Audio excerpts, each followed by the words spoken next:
Today, an FDA approval in non-small cell lung cancer, a priority review in small cell lung cancer, disappointing findings in both head and neck cancer and small cell lung cancer trials, and highlights from the 2018 San Antonio Breast Cancer Symposium.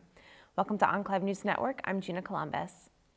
The FDA has approved atezolizumab for use in combination with bevacizumab, carboplatin, and paclitaxel, known as the ABCP regimen, for the first-line treatment of patients with metastatic, non-squamous, non-small cell lung cancer, an indication that excludes patients with EGFR or ALK aberrations.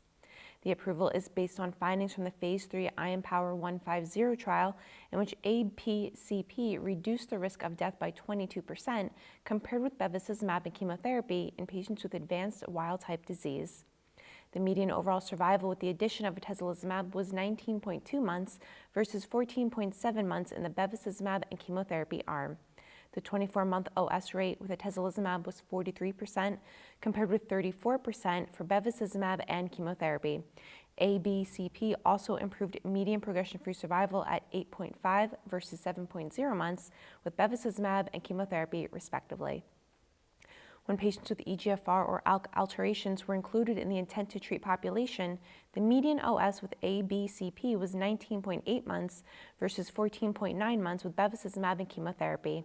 A survival benefit was also observed in patients with liver metastases. In non-small cell lung cancer, the FDA has granted a priority review designation to a supplemental biologics license application for atezolizumab in combination with carboplatin and etoposide for the frontline treatment of patients with extensive stage disease. The application is based on the randomized Phase 3 IMpower 133 study, in which adding atezolizumab to standard upfront carboplatin and etoposide significantly prolonged survival in patients with extensive stage SCLC. In the trial, results showed that at a median follow-up of 13.9 months, the median overall survival was 12.3 months in the atezolizumab arm versus 10.3 months in the placebo arm, which translated to a 30% reduction in the risk of death. Additionally, the median progression-free survival was 5.2 months in the atezolizumab group, compared with 4.3 months in the placebo group. Atezolizumab was also associated with a higher 6-month PFS rate at 30.9% versus 22.4%, and a more than doubling 12-month PFS rate at 12.6% versus 5.4% versus placebo. The FDA is expected to make a decision on the application by March 18, 2019. Also in small cell lung cancer, the Phase 3 Tahoe trial evaluating second-line rovalpatuzumab tezorin, known as Rova-T, as a treatment for patients with advanced disease stopped enrollment. The halt was recommended by an independent data monitoring committee, which was based on a shorter overall survival reported in the Rova-T arm compared with the control arm of topotecan.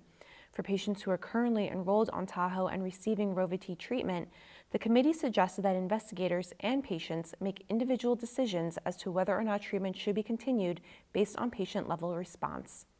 Rova-T is an investigational antibody-drug conjugate targeting delta-like protein 3, which is expressed in more than 80% of SCLC tumors.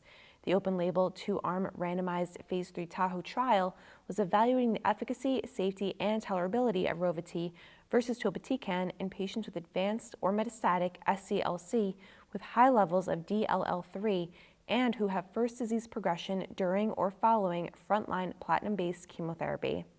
This recommendation does not impact other ongoing Rova-T clinical trials outside of the Tahoe study. In head and neck cancer, the PD-L1 inhibitor durvalumab alone and in combination with tremelimumab did not improve overall survival versus standard of care chemotherapy in patients with recurrent or metastatic head and neck squamous cell carcinoma who progressed on platinum-based chemotherapy, according to the Phase 3 EAGLE trial. This was the primary endpoint of the global multi-center open-label study, which randomized patients to single-agent durvalumab, durvalumab plus tremelimumab, or standard chemotherapy in patients with recurrent or metastatic HNSCC who progressed following platinum-based chemotherapy. Beyond the primary OS endpoint, secondary endpoints included progression-free survival, objective response rate, and duration of response. AstraZeneca, the developer of both agents, did not release specific data, but did note that there were no new safety signals with durvalumab monotherapy or the combination. The company plans to share the specific study results at an upcoming medical conference. The 2018 San Antonio Breast Cancer Symposium was held last week in San Antonio, Texas, showcasing the latest findings in breast cancer treatment. For example, results from the phase 3 Catherine study showed that atotrastuzumab emtansine reduced the risk of invasive disease recurrence or death by 50% versus trastuzumab as an adjuvant treatment for patients with HER2-positive early disease who had residual invasive disease following neoadjuvant therapy. Specifically, the data showed that the 3-year invasive disease-free survival rate was 88.3% with TDM1 versus 77.0% with trastuzumab. The IDFS benefit with TDM1 was upheld across key patient subgroups.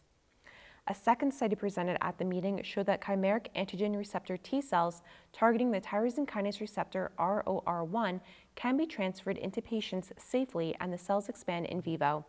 This was part of the first in-human study of CAR T cells in patients with solid tumors, with data reported of 7 patients with ROR1 expressing triple-negative breast cancer.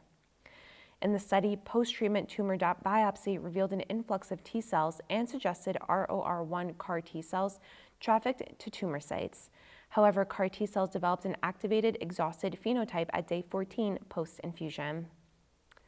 This week, we sat down with Dr. Robert Ferris of University of Pittsburgh Medical Center Hillman Cancer Center to discuss the incidence and prevalence of advanced metastatic cutaneous squamous cell carcinoma. Skin cancer that's non-melanoma skin cancer is primarily comprised of basal cell carcinomas and squamous cell carcinomas.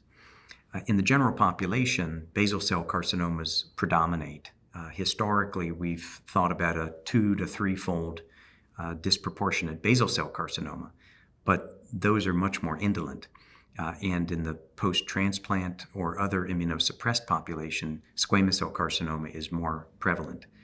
Now, cutaneous squamous cell carcinoma has actually been increasing in incidence. Part of that is probably due to the older population in the U.S., but also due to better and more aggressive screening. And that's seemed to go up around 200 or 300% since the 70s and 80s. So really increasing in incidence on the squamous cell carcinoma side. That's all for today. Thank you for watching Enclave News Network. I'm Gina Columbus.